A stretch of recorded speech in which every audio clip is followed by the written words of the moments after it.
proposition. If it, for if I am correct in asserting that there are few of any theological sentence with regard to which no cognitive stone is correct, bis, few of any theological sentence which fail to express proposition, then then it is because sentences which fail to express proposition and are already unilaterally assuming such sentence exists at all, but sure not theory of cognoscitivity on which nearly any given sentence comes up cognitively meaningful can be considered adequate to the whole purpose to construction such a theory is presumably to afford a clear demarcation between those sentences which cognitive meaning and those without it, and so presuppose ostentability rightly, and the latter are more than but figment of certain philosophers' imagination. But neither will do any theory of essential cognitivity per which the cognitive meaningless of S consists in S expressing an unthinkable proposition. For otherwise we conversate an appearance absurdity shifts among them than cognitively meaningless sentence make perfect linguistic sense. And there is point to Lewis' economical talk of their true values, both of those this follows straightforwardly from the idea that cognitively meaningless sentences express propositions, which is of course entailed to the sort of theory in question. Perhaps the best approach, then, is to simply abandon the notion of sentential cognitivity and instead view linguistic aberration in terms of syntaxis and thinkability only. Some linguistic terms, e.g., hence, if, but, horses, and I, are grammarly and so do not even constitute sentence. There's philosophy needn't worry about it. The construction of such sentence might interest the psychologists, but they themselves are epistemologists insignificant. Other such terms, e.g., the theory of relativity is blue, are perfectly grammatical, but do not express anything that may be entrained in thought. That's typically involves certain confusion and have long troubled philosophers of language, but whatever solution those philosophers might decide upon, it is hard to locate any justification for invoking the idea of accomplished by retrialing the idea of sentential cognitivity, or at the very least, it is hard to see what would is accomplished by retaining our present vernacular, whereby either cognitively meaningless sentences are virtually fictive or else synthetically flawless. Sentences might be described by using language that is normally reserved for ungrammatical gibberish, by obstaculing ungrammatical or incapable of conveying knowledge for cognitively meaningless. We could perhaps avoid much that linguistic confusion that too often hampers dialogues concerning matters of metaphysics.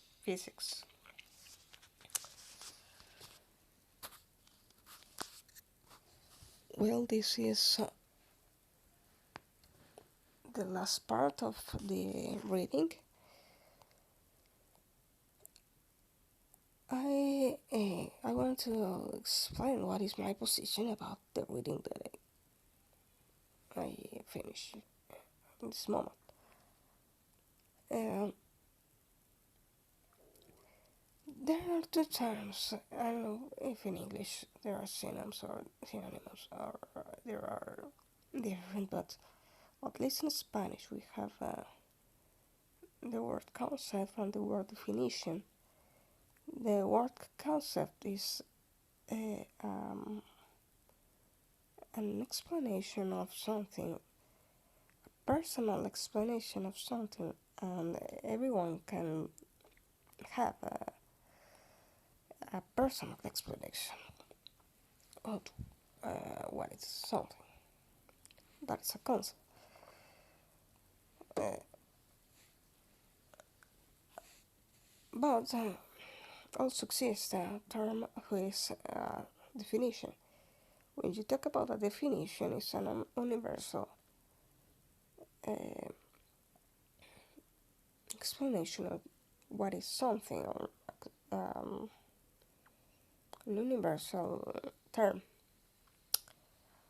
Then you can, if you, or for my interpretation of this text, every sentence that you could hear, every sentence that I read, it's a concept of something. So in this case, the concept of God.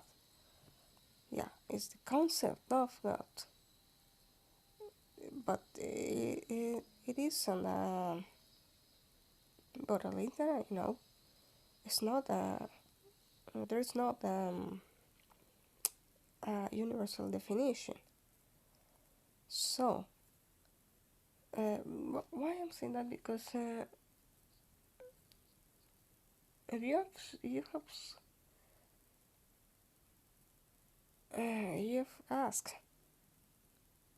people from all the religions that exist in this time, just in this time, not in probably not in the past, you can get many concepts of God. Not all gods are gods from create something. Not of all. There are gods in some cultures. There are gods who create. There are gods who destroy. There are gods who uh, give health. There are gods who give disasters. There are gods of war. There are gods of peace, etc., etc., etc. There are gods who are football players. I'm not mocking. I just it's the truth. There is a church who consider that there's a football player that is God. So, and it's valid. It's a real religion and a real philosophical statement. So, my conclusion, I agree in the term of any of these concepts are possible. Yeah, that's true. But we can. It's like a like a. I don't know how to explain it in English. If you want to confirm something that you give that you think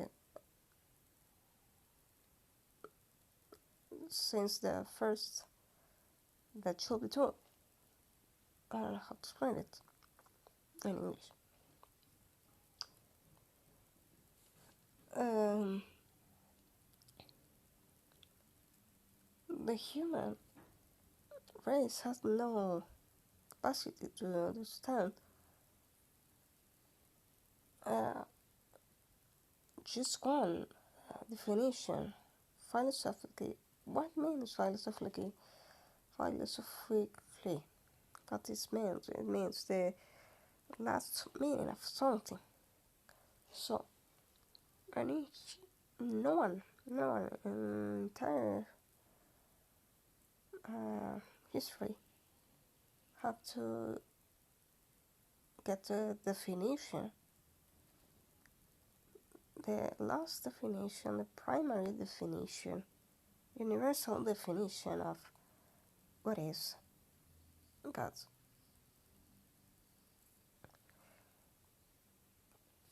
Um, and that's my critic to this, my perspective of this, my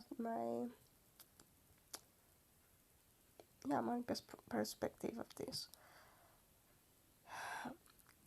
It's not the same to make an logical analysis about concept. Is different to make a logical analysis of definition. For example, I know the definition of a sun. For example, the sun is a star, the star of the solar system, in which the planet Earth is running. That's the definition. You can, you can confirm that definition. You know the sun is a star, and you know what is a star. But you can get at least at this time we don't have a definition, a universal definition of God. That's why I think, not like a believer, because I'm not a believer. I think like a reasonable act that non-cognitivism or atheism or Gnosticism, it's a valid position. And that's my conclusion and my last contribution to this analysis. I think I would cut this reading analysis in some like 5 or maybe 10 parts. I will try to do it the best again. So thank you for listening. I will be making this more often, and I